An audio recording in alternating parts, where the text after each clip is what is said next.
Praise God. మన ప్రభు అయిన యేసుక్రీస్తు వారి నామంలో మీ అందరికీ వందనాలు తెలియజేస్తున్నాను. ప్రియమైన మిత్రులారా, మీరంతా క్షేమంగా ఉన్నారా? మనలో ప్రతి ఒక్కరూ సంపూర్ణమైన సంతోషంతో ఉండాలి అన్నటువంటిది దేవుని చిత్తం.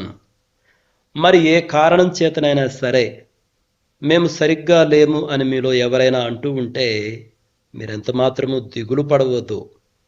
అయితే ఏమాత్రం ఆలస్యం చేయకుండా దేవుని సన్నిధికి రండి. మన దేవుడు ప్రతి మనిషిని ప్రేమించువాడు, గౌరవించువాడు, ప్రతి మనిషికి తగిన సహాయాన్ని ఇచ్చువాడు. కాబట్టి మిత్రులారా, మీరేమాత్రము దిగులు చెందక దేవుని సన్నిధికి వచ్చి దేవుని ఆశ్రయించండి.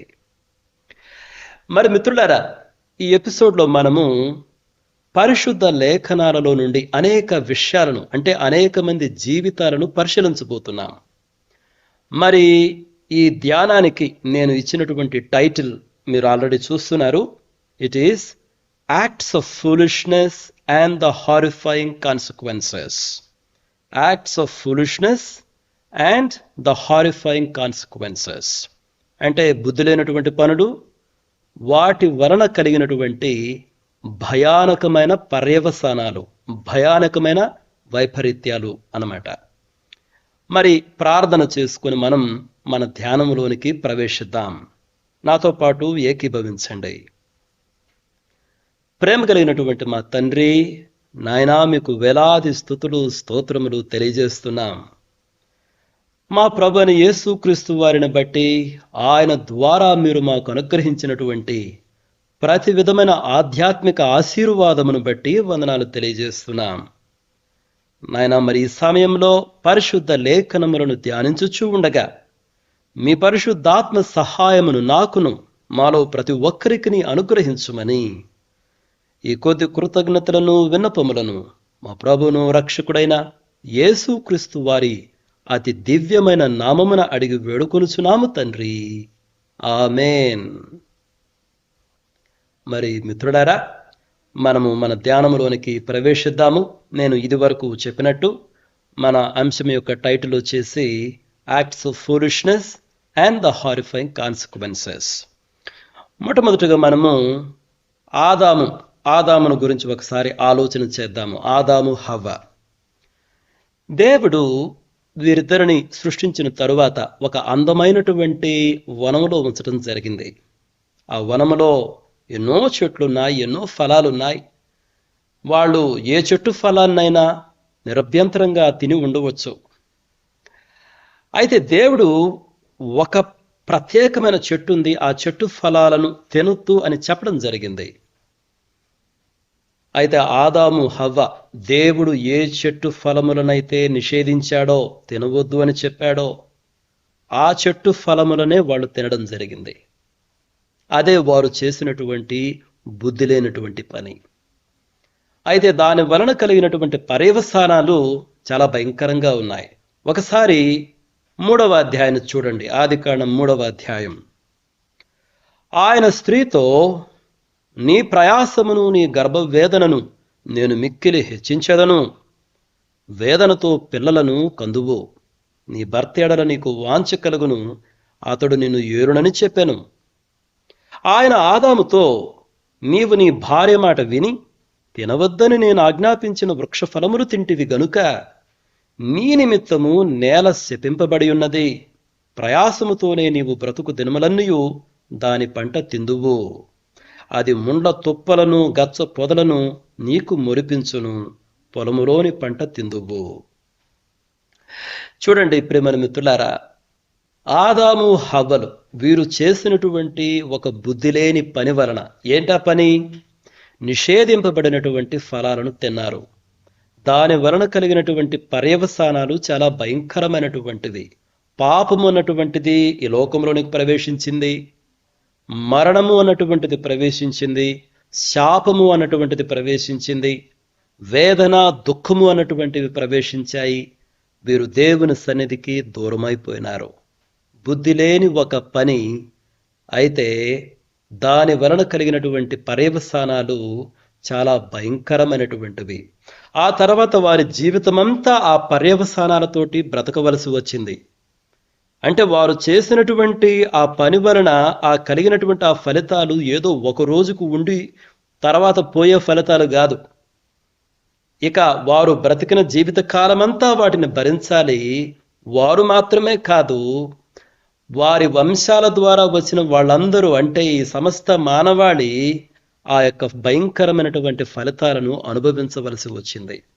కొన్నిసార్లు మనం చేసేటువంటి బుద్ధి లేనటువంటి పనులు ఆ రోజుతో అయిపోవు. దాని వలన కలిగే ఫలితాలు ఇక జీవితకాలము ఆ ఫలితాలతోనే మనం బ్రతకాల్సి వస్తుంది మిత్రులారా. ఆ తర్వాత చూడండి, కయీను హేబేలు గురించి ఆలోచించండి.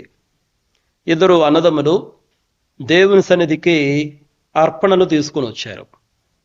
దేవుడు హేబేలు అర్పణ అంగీకరించాడు, కయీను అర్పణ అంగీకరించలేదు. అయితే కయీను అర్పణ ఎందుకు అంగీకరించలేదు దేవుడు చెప్పడం జరిగింది. ఎందుకయ్యా నీకంత కోపం, ఎందుకు నీ ముఖాన్ని చిన్నపుచ్చుకునున్నావు, సత్క్రియ చేస్తే తల ఎత్తుకోవా అంటే కయీను, there was something wrong about him. అతను హృదయం సరిగ్గా లేదు, అతడు చేసినటువంటి పని దేవుని దృష్టిలో సరిగ్గా లేదు. కాబట్టే దేవుడు అతడు తెచ్చినటువంటి అర్పణ అంగీకరించలేదు. అయితే కయీను తన తప్పును దిద్దుకొనుటకు బదులుగా హేబేలు పైన కక్షను పెంచుకొని హేబేలును చంపేశాడు, హత్య చేశాడు. అంటే కయీను చేసినటువంటి బుద్ధి లేని పని ఏంటి? కోపము, పగ, దాని వలన హత్య. అయితే తాను చేసినటువంటి ఆ బుద్ధి లేని పని వలన కలిగినటువంటి పర్యవసానాలు ఎంత భయంకరమైనవో తెలుసా? ఒకసారి చూడండి, ఆదికాండము 4వ అధ్యాయము. కావున నీ తమ్ముని రక్తమును నీ చేతిలో నుండి పుచ్చుకున్నటకు నోరు తెరచిన ఈ నేల మీద ఉండకుండా నీవు శపింపబడిన వాడవు. అది మొదటి విషయం, అతడు శపించబడినటువంటి వాడు. ఆ తర్వాత 12వ వచనం చూడండి, నీవు నేలను సేదపరుచున్నప్పుడు అది తన సారమును ఇక మీదట నీకు ఇయ్యదు. చూసారా, భూమి తన సారాన్ని ఇవ్వదు, అది రెండవది. అదే వచనంలో నీవు భూమి మీద దిగులు పడుచు, ఆ మాట గమనించండి, దిగులు, దేశ దిమ్మరవాయుందు వలను. 4వది దేశ దిమ్మరై. 4 విషయాలు ఇప్పటికి చదివాం మనం. మొట్టమొదటిది వచ్చేసి నీవు శపించబడినటువంటి వాడవు, తర్వాత భూమి తన సారముని ఇవ్వదు, 3వది వచ్చేసి నీవు దిగులుతో ఉంటావు, 4వది వచ్చేసి దేశ దిమ్మరవై ఉంటావు. ఆ తర్వాత చూడండి, అందుకు కయీను, నా దోష శిక్ష నేను భరింపలేనంత గొప్పది, నేడు ఈ ప్రదేశము నుండి నన్ను వెళ్ళగొట్టితివి, నీ సన్నిధికి రాకుండా వెలివేయబడి దిగులు పడుచు భూమి మీద దేశదిమ్మరినయుందును. కావున నన్ను కనుగొను వాడెవడో వాడు నన్ను చంపునని యెహోవాతో అనెను. చూసారా, 14వ వచనం చూస్తే నీ సన్నిధికి రాకుండా వెలివేయబడి, అది 5వది. భయంకరమైనటువంటి ఫలితాలు, తాను చేసినటువంటి ఒక బుద్ధి లేని పని వలన కలిగినటువంటి 5 భయంకరమైనటువంటి ఫలితాలు ఇక్కడ ఉన్నాయి. అతడు శపించబడినటువంటి వాడైపోయాడు, భూమి తన సారాన్ని అతనికి ఇవ్వదు, అతడు దిగులుతో ఉంటాడు, అతడు దేశదిమ్మరై ఉంటాడు, దేవుని సన్నిధి నుంచి వెలివేయబడ్డాడు. చూసారా, అతడు చేసినటువంటి ఆ ఒక్క బుద్ధి లేని పని వలన తన మిగిలిన జీవితమంతా ఆ భయంకరమైనటువంటి ఫలితాలతోనే జీవించాలి. చూడండి, కొన్ని విషయాలు అలా ఉంటాయి. ప్రతిరోజు మనది కాదు ప్రేమల మిత్రులారా. కొన్నిసార్లు అయితే మనం చేసేటువంటి ఒక తప్పు, దాని వలన కలిగేటువంటి ఆ చెడు ఫలితాలు, వాటితోటి ఇక జీవితం అంతా మనం బ్రతకాలి. So terrible, right? తర్వాత మీరు చూడండి, హాము గురించి ఒకసారి ఆలోచించండి. హామ్ అంటే నోవహు కుమారుడు. జలప్రళయం అయిపోయింది, మరలా ఈ భూప్రపంచం పైన నోవహు సంతతి విస్తరించటం ప్రారంభించారు.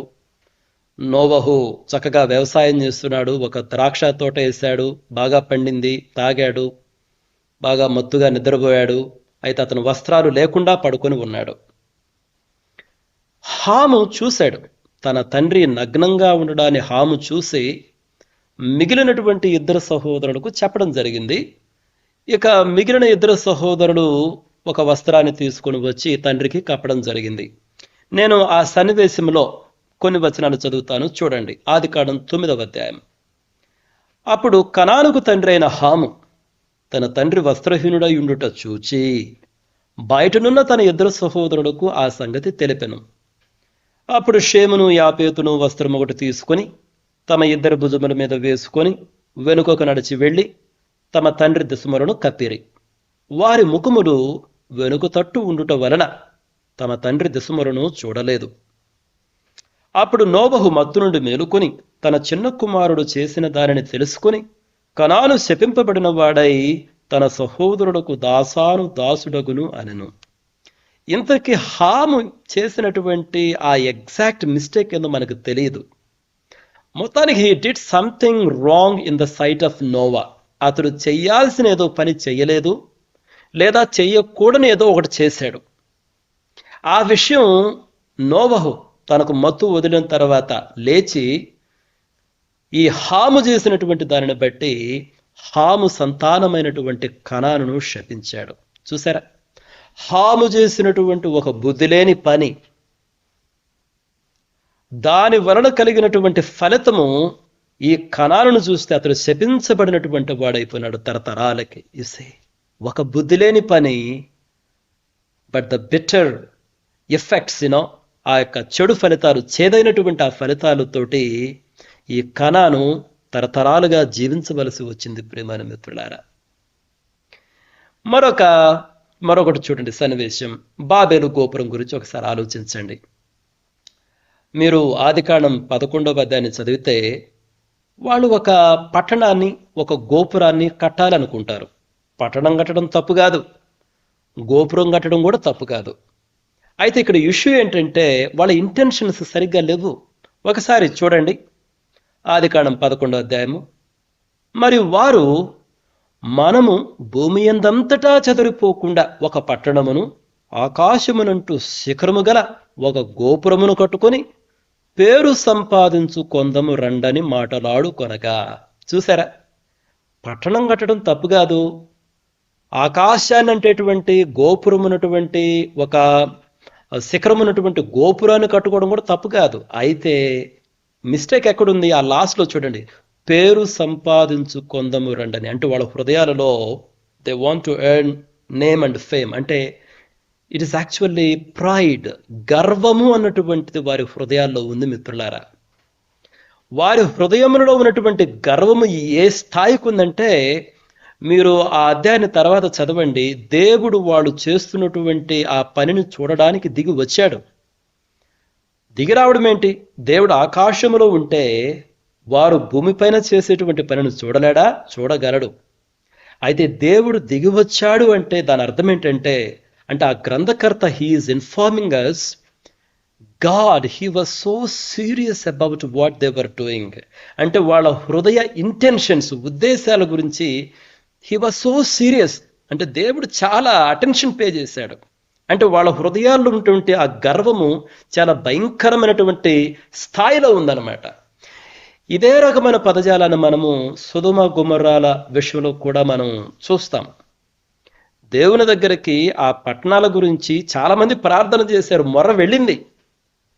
దేవుడు ఆకాశం నుంచి చూడగలడు. అయినప్పటికీ అసలు ఆ పట్టణాలను పరిశీలించడానికి దేవుడే దిగి వచ్చినట్టు మనకి ఆదికాండంలో ఉంటుంది. అంటే అర్థం ఏంటంటే ఆ పట్టణాల పరిస్థితి అంత భయంకరంగా ఉంది.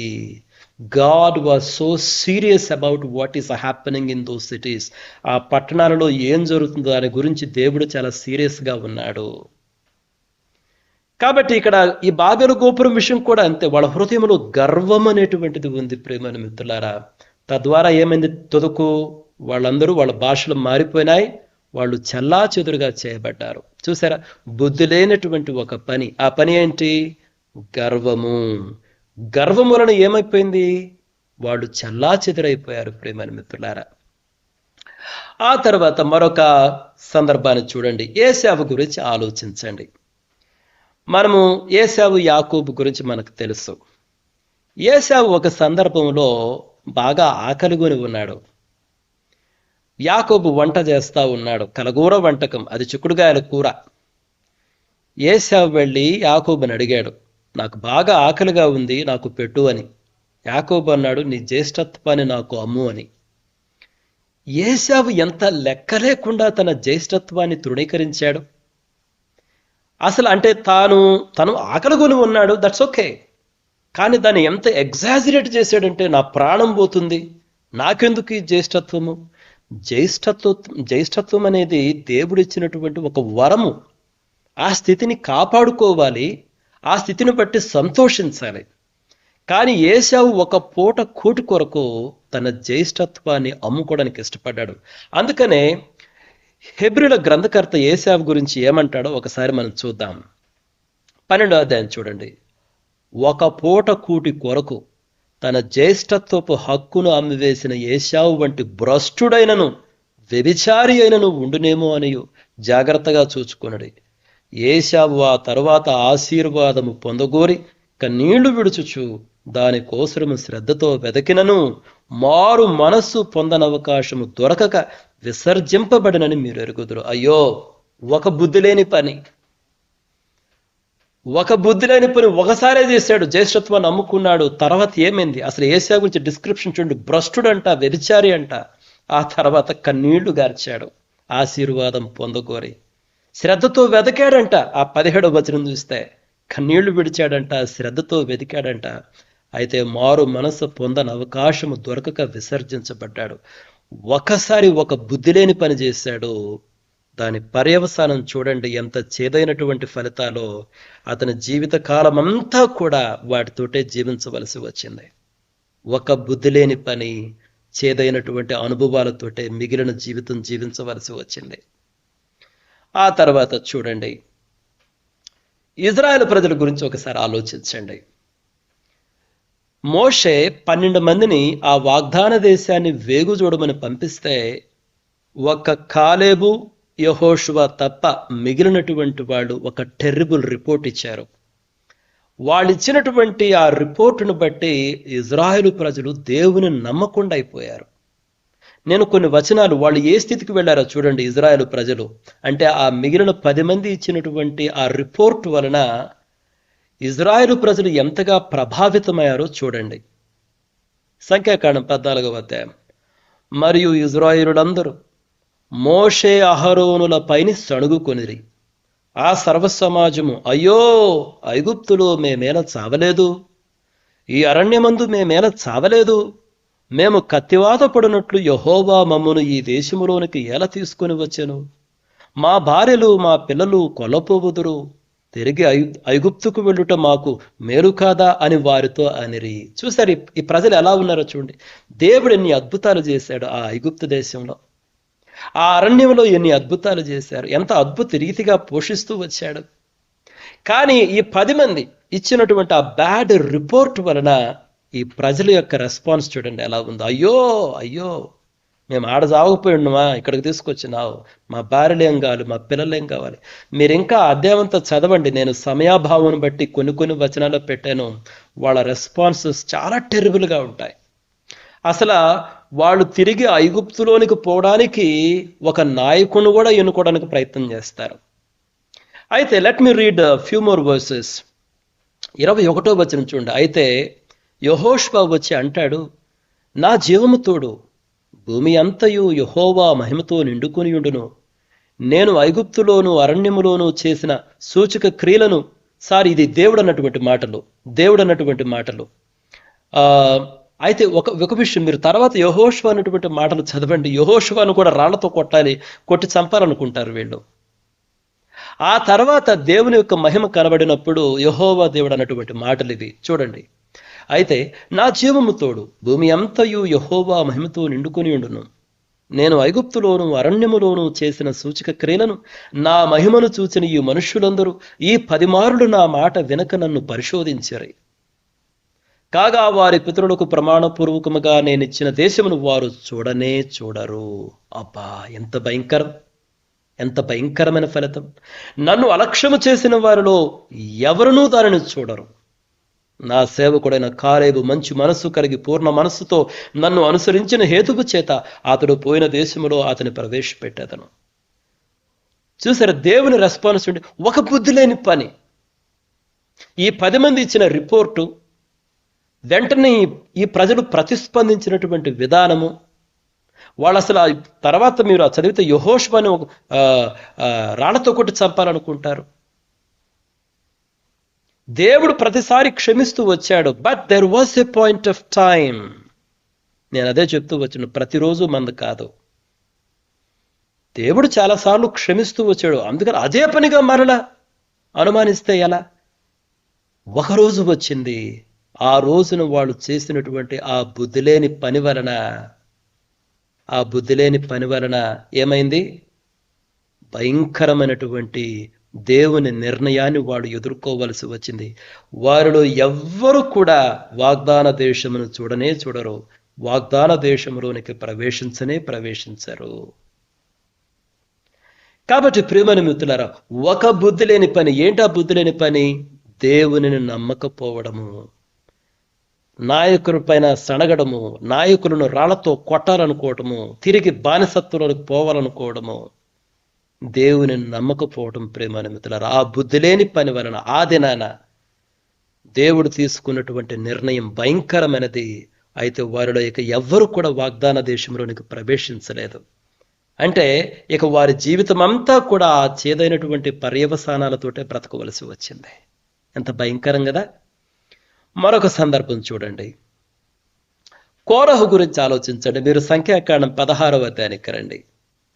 కోరహు కొంతమందిని పోగు చేసుకున్నాడు. ఎవరు? ఆ దాతాను, అబీరాము, తర్వాత ఓను అనేటువంటి వాళ్ళను పోగు చేసుకొని మోషేను, అహరోనును తిరస్కరించడం ప్రారంభించారు.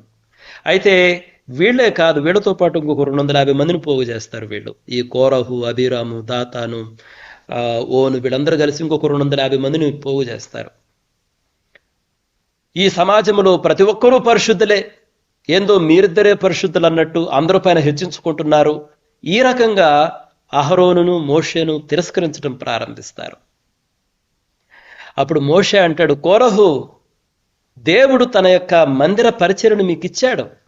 అయితే మీరేంటి దేవుడు మీకు ఇచ్చినటువంటి పని చాలదనుకొని యాజకుని పని కూడా మీరు తీసుకోవాలనుకుంటున్నారు. That was the terrible thing. That was wrong on the part of Korah. కోరహు చేసిన తప్పేది ఏంటంటే దేవుడు ఇచ్చినటువంటి పని కాకుండా వేరే పనిని, యాజకత్వ పని కావాలనుకున్నారు. అది కావాలనుకుని దేవుడు ఇచ్చినటువంటి నాయకుల పైన తిరుగుబాటు చేశారు. Let me read what happened. ఆ తర్వాత ఏం జరిగింది చూడండి. సంఖ్యాకాండం 16వ అధ్యాయంలో, భూమి తన నోరు తెరచి వారిని, వారి కుటుంబములను, కోరహు సంబంధులందరినీ, వారి సమస్త సంపాద్యమును మింగివేసెను. వారును వారి సంబంధులందరూ ప్రాణముతో పాతాళములో కూలిరి. భూమి వారిని మింగివేసెను. వారు సమాజములో ఉండకుండా నశించిరి. అయ్యో, ఎంత భయంకరమైనటువంటి పరిస్థితి, ఎంత భయంకరమైన పరిస్థితి. కోరహు గురించి మీరు చూస్తే అప్పటికి చాలాసార్లు తిరుగుబాటు చేస్తూ వచ్చాడు. There were many times. కానీ ఒక రోజు వచ్చింది, ఆ రోజు తిరుగుబాటు చేశాడు. ఆ రోజు చేసిన దాని వలన కలిగినటువంటి ఫలితం ఏంటంటే they were gone for ever. ఎంత చేదైనటువంటి అనుభవం. అదే నేను చెప్పేది ప్రియమైన మిత్రులారా, ప్రతిరోజు మనది కాదు. ఎన్నోసార్లు బుద్ధి లేని పనులు చేస్తూ వచ్చాము. కానీ ఒక రోజు వస్తుంది, బీ కేర్ఫుల్. ప్రతిరోజు మనది కాదు. ప్రతిసారి జరిగినట్టే జరిగిద్ది అనుకుంటే చాలా పొరపాటు. మనం చేసేటువంటి ఆ బుద్ధి లేని పనుల వలన కలిగే చేదైన ఫలితాలు, ఆ వైపరీత్యాలతోటి ఇక జీవిత కాలమంతా మనం బ్రతకవలసి వస్తుంది, లేదా మరణించవలసి వస్తుంది. Be careful my friend. మరొక సందర్భాన్ని చూద్దాం. డెలీలా మోహంలో సంసోను గురించి ఆలోచించండి. దేవుని కొరకు నాజీరు చేయబడినటువంటి వాడు. ఎంత బలము! ఒక పట్టణానికి ఉన్నటువంటి ఆ గేటును కూడా ఎత్తుకొని పోతాడు. దవడ ఎముగుతో ఎంతమందిని చంపుతాడు, సింహాన్ని చంపుతాడు. ఎంత బలాఢ్యుడు! కానీ ఒక వేశ్య యొక్క సాంగత్యంలో పడిపోయాడు. తాను నాజీరు చేయబడినటువంటి వ్యక్తి అన్నటువంటి దాన్ని మరచిపోయాడు. అప్పటికే చాలాసార్లు God has given him so many chances. కానీ ఒక రోజున వచ్చింది, అతడి యొక్క తల వెంట్రుకలు 7 జడలంట, అవి క్షవరం చేయబడ్డాయి. డెలీలా అరుస్తూ ఉంది, ఇదిగో ఫిలిష్తీయులు వస్తున్నారంటే. అప్పుడు సంసోను అనుకున్నాడు, నేను మరలా ఎప్పటి వల్ల ఎదిరించుకుని లేస్తానని అనుకున్నాడు, కానీ లేవలేకపోయాడు. అక్కడ ఒక మాట వ్రాయబడి ఉంది. ఆ మాట చదువుదామా? న్యాయాధిపతుల గ్రంథం 6వ అధ్యాయము, 6వ అధ్యాయం కాదు 16వ అధ్యాయం అనుకుంటా, నేను మిస్టేక్ రాశాను. ఇక్కడ చూడండి. ఆమె, సంసోను, ఫిలిష్తీయులు నీ మీద పడుచున్నారనగా అతడు నిద్ర మేలుకొని ఎప్పటి ఎట్లు నేను బయలుదేరి విడజిమ్ముకొందును అనుకునేను. అయితే యెహోవా తనను ఎడబాసెనని అతనికి తెలియలేదు. అయ్యో ప్రభువా, ఎంత భయంకరమైనటువంటి పరిస్థితి! ఒక బుద్ధి లేని పని. God has given you so many chances, కానీ దెర్ వాస్ ఎ డే నీవు నీ సీక్రెట్ని, నీ రహస్యాన్ని ఆవిడికి చెప్పావు. వేశ్య సాంగత్యంలో నీ ప్రాణాన్ని తృణీకరించుకొని నీ సీక్రెట్ చెప్పేశావు. ఆవిడేం చేసింది? నీ తల వెంట్రుకలు క్షౌరం చేపించింది. యెహోవా నిన్ను ఎడబాసాను, యెహోవా నిన్ను వదిలిపోయిన. ఎంత భయంకరం! తర్వాత సంసోను పరిస్థితి ఏంటి? కళ్ళు ఊడబీకారు, ఖైదును చేసి చెరసాల్లో వేసేశారు. ఎంత భయంకరమైన పరిస్థితి మిత్రులారా! అదే ప్రతిరోజు మనది కాదు. జాగ్రత్తగా ఉండు. పదే బుద్ధి లేని పనులు చేయొద్దు. కొన్నిసార్లు మాత్రము దెబ్బ తగులుతుంది, ఇక తెరుకోలేవు. అదే నీ అంతమవుతుంది. లేదా దానితోటే, ఆ చెడు ఫలితాలతోటే నీ జీవితకాలం అంతా బ్రతకవలసి వస్తుంది. Be careful my friend. మరొక సందర్భం చూడండి. రాజు అయినటువంటి సౌలు గురించి ఆలోచించండి. అసలు స్టార్టింగ్లో సౌలు ఏ పాటి మనిషి అండి? దేవుడు ఎన్నుకొని హెచ్చించాడు సౌలుని, ఒక రాజును చేశాడు. కానీ ఒక సందర్భం వచ్చింది, ఒక యుద్ధం వచ్చింది ఆ ఫిలిష్తీయులతోటి.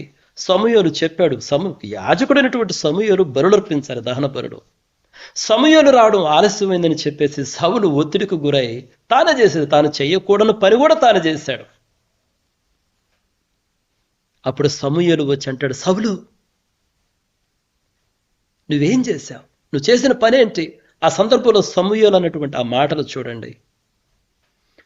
సమూయేలు మొదటి గ్రంథం 13వ అధ్యాయంలో, అందుకు సమూయేలు ఇట్లనెను, నీ దేవుడైన యెహోవా నీకిచ్చిన ఆజ్ఞను గాయకొనక నీవు అవివేకపు పని చేసేటివి. నీ రాజ్యమును ఇజ్రాయేలుల మీద సదాకాలము స్థిరపరచుటకు యెహోవా తలచియుండెను, అయితే నీ రాజ్యము నిలువదు. చూసారా? సమూయేలు, సౌలు, రాజు అయినటువంటి సౌలు ఒక రోజున ఒక బుద్ధి లేని పని చేశాడు. కానీ ఆ రోజు చేసినటువంటి ఆ బుద్ధి లేని పని వలన శాశ్వతమైనటువంటి తీర్పు వచ్చేసింది.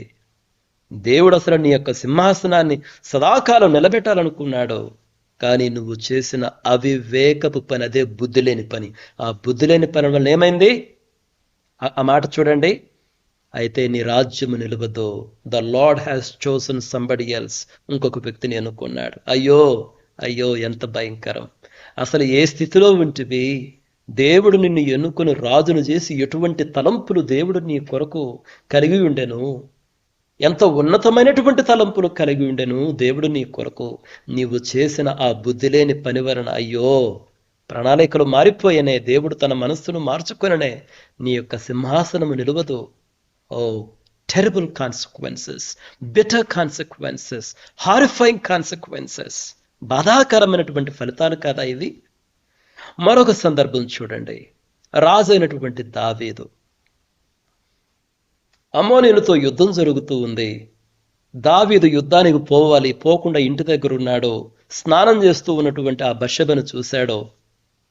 కానీ బత్షెబ భర్త అయినటువంటి ఊరియా ఒక యథార్థవంతుడైనటువంటి సైనికుడు, నీతిమంతుడైనటువంటి సైనికుడు. దావీదు ఏదో ఒక రకంగా ఊరియాను చంపించాలని చెప్పేసి ప్లాన్ వేసి ఆ అమ్మోనీయుల చేతుల్లో ఊరియా చనిపోయే విధంగా ప్లాన్ చేసి చంపేస్తాడు. ఆ తర్వాత అతని భార్య అయినటువంటి బత్షెబను రహస్యంగా తీసుకుంటాడు. ఆ సమయంలో దేవుడు నాతాను ప్రవక్తను పంపించి దావీదుతో ఒక మాట అంటాడు. ఆ మాటలు చూడండి. నీవు నన్ను లక్ష్యము చేయక, ఆ పదాన్ని అండర్లైన్ చేయండి. మొట్టమొదటిది ఏంటంటే, నీవు నన్ను లక్ష్యము చేయలేదు. నన్ను కేర్లెస్గా తీసుకున్నావు, చాలా నెగ్లిజెన్స్తో నువ్వు ట్రీట్ చేశావు. నీవు నన్ను లక్ష్యము చేయక హిత్తీయుడగు ఊరియా భార్యను నీకు భార్యగునట్లు తీసుకునేందున నీ ఇంటి వారికి సదాకాలం యుద్ధము కలుగును. అయ్యో, యుద్ధము నీ ఇంటిని వదిలిపెట్టదు, కత్తి నీ ఇంటిని వదిలిపెట్టదు. నా మాట ఆలకించుము, యెహోవానగు నేను సెలవిచ్చినదేమనగా, నీ ఇంటి వారి మూలముననే నేను నీకు అపాయం పుట్టింతును, నీవు చూచుచుండగా నేను నీ భార్యలను తీసి నీ చేరువానికి అప్పగించేదను. మీరు అధ్యాయం చదవండి, ఇంకా చాలా భయంకరంగా ఉంటుంది డిస్క్రిప్షన్. నువ్వు రహస్యంగా తీసుకున్నావు బత్షెబను, ఆ ఊరియా భార్యను, బహిరంగంగానే నీ భార్యల యొక్క మానాన్ని కనపరుస్తా నేను చూడు. యుద్ధం నీ ఇంటిని వదిలిపెట్టదు, కత్తి వదిలిపెట్టదు. దేవుడు ఆయన చేసిన పాపాన్ని క్షమించాడు, కానీ ఆ చేదైన ఫలితాలు మాత్రం నువ్వు తప్పించుకోలేవు. ఒక బుద్ధి లేని పని, తీవ్రమైనటువంటి పర్యవసానాలు, చేదైన ఫలితాలు. ఇక జీవితాన్ని వదిలిపెట్టు. You have to live your entire life with the terrible consequences, with the horrifying consequences. దావీదు చేసిన ఒక బుద్ధి లేని పని. మిత్రుడా, అదే నేను చెప్పేది. దేవుడే చెప్తున్నాడు మనకి, ప్రతిరోజు మన రోజు కాదు. చాలాసార్లు నువ్వు చేస్తూ బుద్ధి లేని పనులు ఎన్నో చేస్తూ వచ్చావు, దేవుడు క్షమిస్తూ వస్తున్నాడు. అందుకని చెప్పేసి ఇంక అదే విధంగా నువ్వు కొనసాగవంటే మాత్రం బి కేర్ఫుల్. ఆ తర్వాత చూడండి, రాజు అయినటువంటి నెబుకద్నెజరు గురించి ఆలోచించండి. మీరు దానియేలు గ్రంథం 4వ అధ్యాయం చదవండి. రాజు అయినటువంటి నెబుకద్నెజరుతో సమస్య ఏంటంటే, అతడు తన బలాన్ని గురించి, తన అధికారాన్ని గురించి, తన ప్రభావాన్ని గురించి, తన ఘనతను గురించి, ఆహా నాకెంత బలము, అధికారము, ప్రభావము, ఘనత ఉన్నది, ఇంత మహా విశాల పట్టణమైనటువంటి బబులోనును నేనే కట్టించాను కదా అని గర్వంతో నిండుకొని ఉండి ఉంటాడు నెబుకద్నెజరు. ఎప్పుడైతే ఆ గర్వం అనేటువంటిది అతనిలో ఉంటుందో దేవుడు అతన్ని పడద్రోశాడు. మనుషుల యొక్క మనస్సును తీసివేసి జంతువుల మధ్యలో జీవించవలసి వచ్చింది, ఒక పశువులాగా బ్రతకవలసి వచ్చింది. అందుకని చూడండి, ఆ తర్వాత మీరు ఆ 4వ అధ్యాయం అంతా చదవండి. 33వ వచనం మాత్రమే నేను చదువుతున్నాను. ఆ గడియలోనే అలాగున నెబుకద్నెజరునకు సంభవించెను. మానవులలో నుండి అతని తరిమిరి, అతడు పశువుల వలె గడ్డి మేసెను. ఆకాశపు మంచు అతని దేహమును తడపగా అతని తల వెంట్రుకలు పక్షిరాజు రెక్కల ఏకల వంటివియు, అతని గోళ్ళు పక్షుల గోళ్ళ వంటివి వాయను. అయితే దేవుడు కృపామయుడు. ఆ తర్వాత 7 సంవత్సరాల తర్వాత, 7 కాలాల తర్వాత మరల ఒక మనుషునికి కలిగినటువంటి మనసును దేవుడు నెబుకద్నెజరుకి ఇవ్వడం జరుగుతుంది. కానీ 7 సంవత్సరాల పాటు చేదైనటువంటి అనుభవం. మిత్రులారా, ఒక బుద్ధి లేని పని. ఆహా నేనెంత జ్ఞానిని, ఎంత బలము, ఎంత అధికారము, ఎంత ప్రభావము, ఎంత ఘనత, నేనెంత అందగత్తెను, నేనెంత అందమైన వాడను, నేనెంత తెలివి కలవాడను, ఎంత జీతము, ఎంత చదువు. అయ్యో, గర్వించుకు. దేవుడు గర్విష్ఠులను ఎదిరిస్తాడు. ప్రియమైన మిత్రులారా, దీనులకు కృపనిస్తాడు. నీవు గర్వముతో నిండి ఉంటే be careful. There is a day God will not tolerate it. దేవుడు అన్ని రోజులు ఒకే రోజులాగా ఉండవు. జాగ్రత్త మిత్రులారా, సమయం ఉండగానే బుద్ధి లేని పనులు ఆపేయి. నీకు క్షేమం కలుగుతుంది మిత్రులారా. Let me read one more scripture portion. లూకాసు వార్తలో యేసుక్రీస్తు ప్రభువు ఒక ధనవంతుడి గురించి చెప్తారు. బాగా పంటలు పండాయి.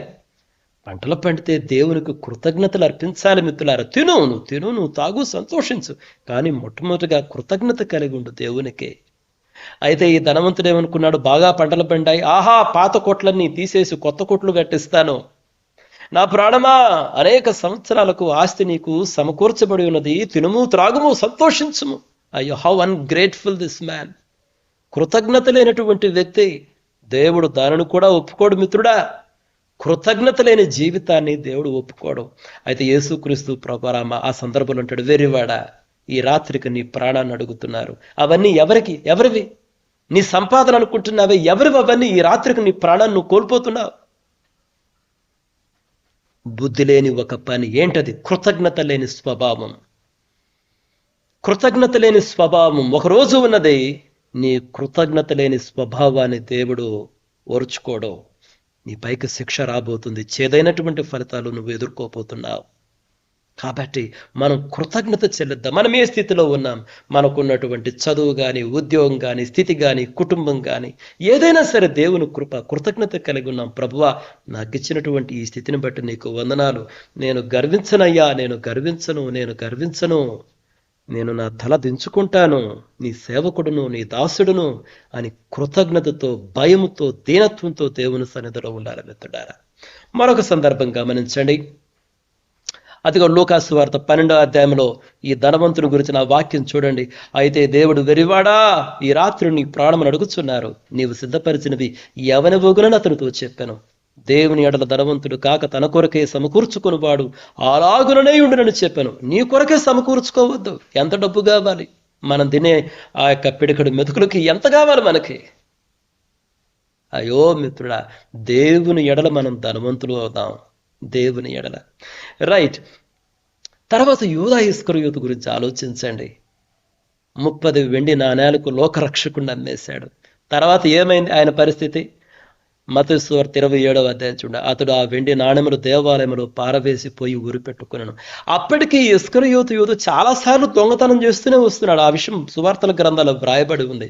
There were so many times God has given an opportunity. నువ్వు దొంగతనం చేస్తూ వస్తున్నావు, అయ్యో.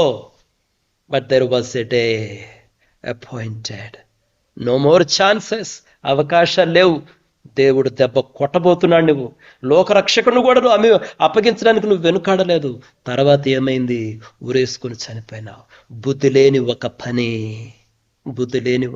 డబ్బులు కావాలి, వెండి కావాలి, బంగారం కావాలి, ధనం కావాలి. దాని కొరకు మిత్రులారా జాగ్రత్త. లంచాలు తీసుకుంటున్నావా? అన్యాయం చేస్తున్నావా? దొంగతనాలు చేస్తున్నావా? జాగ్రత్త. ప్రతి దినం నీది కాదు. There was an appointed day. ఒక దినము సిద్ధపరచబడి ఉన్నది. ఆ రోజున మాత్రం ఇక తిరిగి లేవకుండా నీకు దెబ్బ తగిలితే జాగ్రత్తగా ఉండు. ఆ తర్వాత మిత్రులారా, ఆఖరిగా అననీయ సప్ఫీరా గురించి ఆలోచించండి. వీళ్ళిద్దరు ఏం చేశారు? పొలాన్ని నమ్ముకున్నారు. మీదే పొలం, డబ్బు మీదే.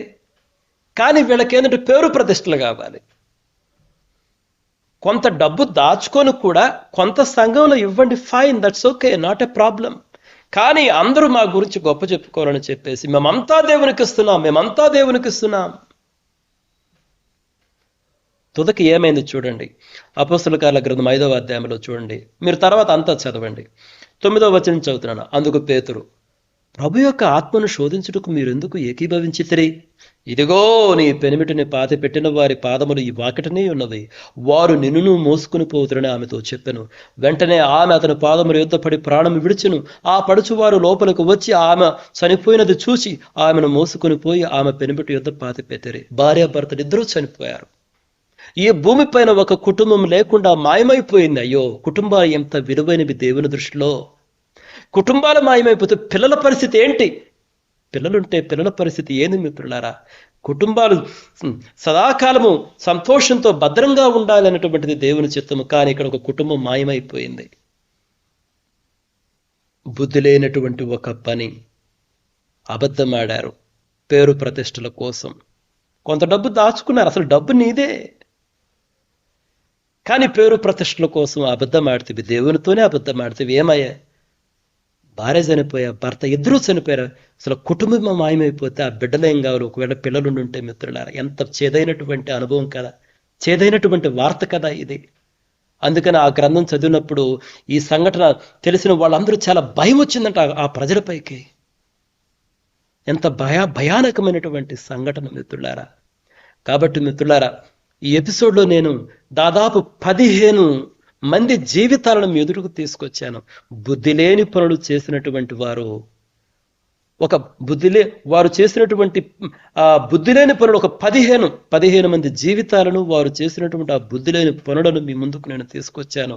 వాటి వలన కలిగినటువంటి చేదైనటువంటి అనుభవాలను, ఫలితాలను, the better consequences, the horrifying consequences, the terrible consequences. కొంతమంది అయితే ఇక జీవితకాలము వాటితోనే బ్రతకవలసి వచ్చింది. కొంతమంది అయితే తరతరాలకు వాటితోనే బ్రతకవలసి వచ్చింది.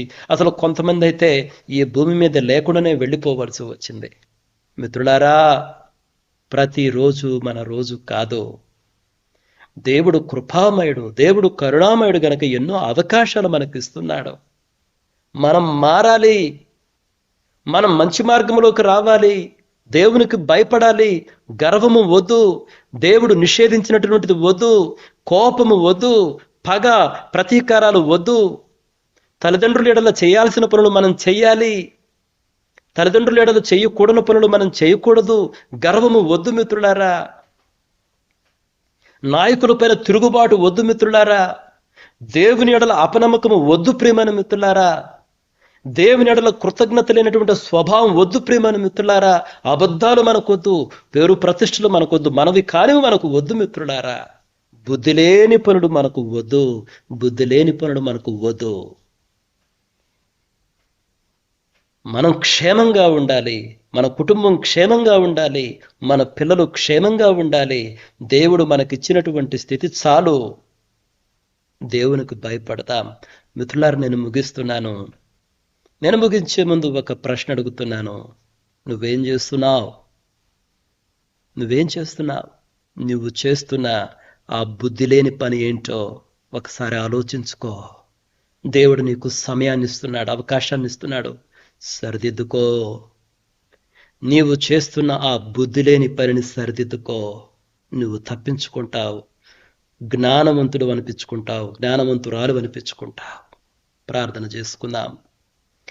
తండ్రి, మీకు వందనాలు నాయనా, మీకు వేలాది స్తుతులు, స్తోత్రాలు. మా ప్రభు అయిన యేసుక్రీస్తు వారిలో ఈ దినమున మాతో మాట్లాడారు ప్రభువా, అందును బట్టి వందనాలు. అనేక సార్లు, లెక్కలేనన్ని సార్లు బుద్ధి లేని పనులు చేశామయ్యా. క్షమించండి, క్షమించండి, క్షమించండి. మా ప్రభు అయిన యేసుక్రీస్తు వారి రక్తములో కడగండి, బాగా కడగండి, లోపట కడగండి, వెలుపట కడగండి, నడినెత్తి నుండి అరికాలు వరకు మమ్మల్ని కడగండి ప్రభువా. ఇకపైన బుద్ధి లేని పనులను చేయకుండా సహాయం చేయండి అయ్యా. బుద్ధి లేని పనులు చేయకుండా సహాయం చేయండి. పవిత్రతను ప్రేమించువారిగా చేయండి.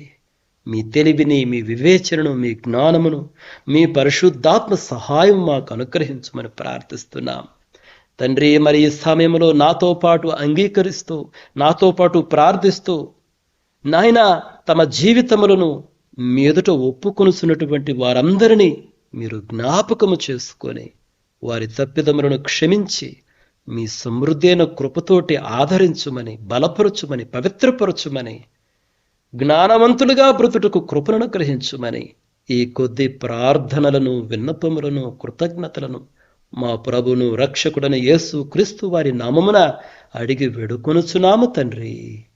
ఆమేన్. ప్రియమైన మిత్రులారా, may God bless each one of you. Thank you.